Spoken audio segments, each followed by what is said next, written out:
اللهم لك الحمد بما خلقتنا ورزقتنا وهديتنا وعلمتنا وأنقذتنا وفرجت عنا. لك الحمد بالإيمان، ولك الحمد بالإسلام، ولك الحمد بالقرآن، ولك الحمد بالأهل والمال والمعافاة. كبت عدونا وبسطت رزقنا وأظهرت أمننا وجمعت فرقتنا، ومن كل ما سألناك ربنا أعطيتنا، فلك الحمد على ذلك حمدا كثيرا.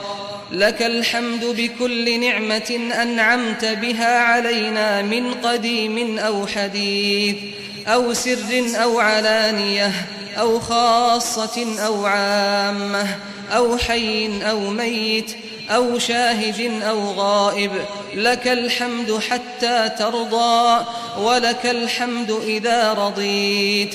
سبحانك وبحمدك لا إله إلا أنت الحي القيوم، رب الأرباب ومسبب الأسباب وخالق الناس من تراب. لا إله إلا أنت، أجود من سئلت وأوسع من أعطيت وأرأف من ملكت. أنت الملك لا شريك لك، والفرد الذي لا ند لك. كل شيء هالك إلا وجهك، لن تطاع إلا بإذنك، ولن تعصى إلا بعلمك. تطاع فتشكر وتعصى فتغفر. سبحانك وبحمدك، سبحانك وبحمدك.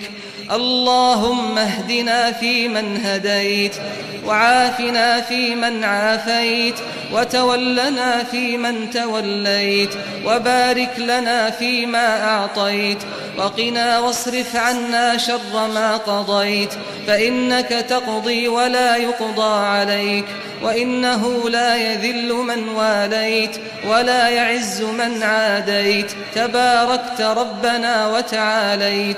لك الحمد على ما قضيت، ولك الشكر على ما أنعمت به وأوليت. نستغفرك اللهم من جميع الذنوب ونتوب إليك. لا ملجأ ولا منجى منك إلا إليك. اللهم اقسم لنا من خشيتك ما تحول به بيننا وبين معصيتك، ومن طاعتك ما تبلغنا به جنتك، ومن اليقين ما تهون به علينا مصائب الدنيا.